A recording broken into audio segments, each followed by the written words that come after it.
রাষ্ট্রমালিকানাধীন রূপালী ব্যাংকে ঋণ জালিয়াতি, ক্ষমতার অপব্যবহার, পদোন্নতিতে অনিয়ম এবং মানি লন্ডারিং এর ঝুঁকি সৃষ্টি সংক্রান্ত একাধিক অভিযোগের সত্যতা পেয়েছে বাংলাদেশ ব্যাংকের পরিদর্শন দল। একটি ঋণে খোদ ব্যাংকটির ব্যবস্থাপনা পরিচালক কাজী ওয়াহিদুল ইসলাম সরাসরি জড়িত বলে তথ্য প্রমাণাদি পাওয়া গেছে। অপর ঘটনায় ব্যাংকটির দীর্ঘ সময়ের কর্মকর্তা পারসুমা আলম, যিনি বর্তমানে অগ্রণী ব্যাংকের উপব্যবস্থাপনা পরিচালক DMD 1 পদে কর্মরত, তিনি একজন গ্রাহককে প্রায় 450 কোটি টাকার নিয়ম বহির্ভূত ঋণ সুবিধা দিয়েছেন।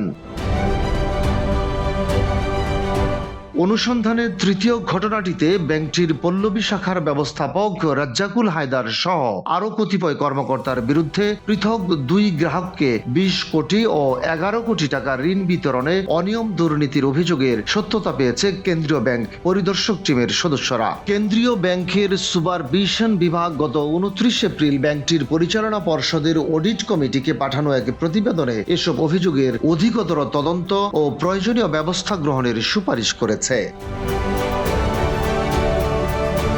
তদন্তে উঠে এসেছে নারায়ণগঞ্জের SK রোড শাখার মাধ্যমে অবন্তী কালার টেক্স লিমিটেড ও ক্রোনি অ্যাপারেলস লিমিটেডকে শত শত কোটি টাকার নিয়ম বহির্ভূত ঋণ ও LC সুবিধা দেওয়া হয়েছে। এসব প্রতিষ্ঠানের বিপরীতে প্রয়োজনীয় নথিপত্র, রপ্তানি আয়ের প্রমাণ, জামানতের যথাযথ মূল্যায়ন ও মালিকানা যাচাইয়ের তথ্য পাওয়া যায়নি। একই মালিকানাধীন প্রতিষ্ঠানের মধ্যে প্রায় 300টি LCর মাধ্যমে বিপুল অঙ্কের লেনদেনকে সম্ভাব্য ট্রেড বেসড মানি লন্ডারিং এর ঝুঁকি হিসেবে চিহ্নিত করেছে তদন্ত দল।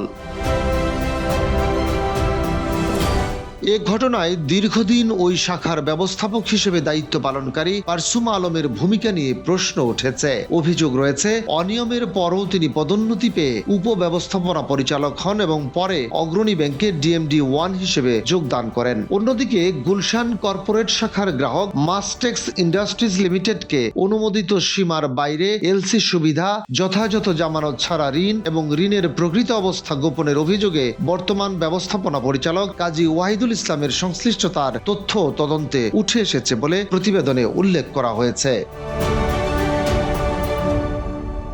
তদন্তে আরও বলা হয়েছে, 2024 সালের সুপার নিউমারি পদোন্নতি প্রক্রিয়ায় প্রায় 1370 কর্মকর্তাকে পদোন্নতি দেওয়ার ক্ষেত্রে স্বচ্ছ বস্তুনিষ্ঠ মূল্যায়ন মানদণ্ড অনুসরণ করা হয়নি। তুলনামূলক কম যোগ্য কর্মকর্তারা অস্বাভাবিকভাবে বেশি নম্বর পেলেও অধিক যোগ্য অনেক কর্মকর্তা বঞ্চিত হয়েছেন। ফলে জ্যেষ্ঠতা ও মেধাভিত্তিক কাঠামো ক্ষতিগ্রস্ত হয়েছে বলে মন্তব্য করেছে পরিদর্শক দল। পল্লবী শাখার ব্যবস্থাপক রাজ্জাকুল হায়দারের বিরুদ্ধে ঘুষের অভিযোগ সরাসরি প্রমাণিত না হলেও ঝুঁকিপূর্ণ গ্রাহককে বিধি বহির্ভূতভাবে ঋণ অনুমোদনের তথ্য পাওয়া গেছে।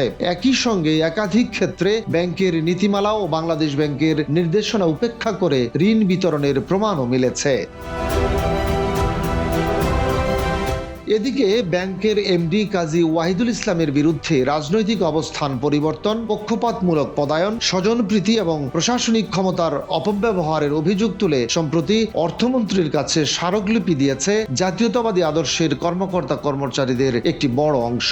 স্মারকলিপিতে দাবি করা হয়েছে, গুরুত্বপূর্ণ পদে রাজনৈতিকভাবে ঘনিষ্ঠ ব্যক্তিদের নিয়োগ ও পদায়নের মাধ্যমে ব্যাংকের স্বাভাবিক প্রশাসনিক পরিবেশ ক্ষতিগ্রস্ত হয়েছে।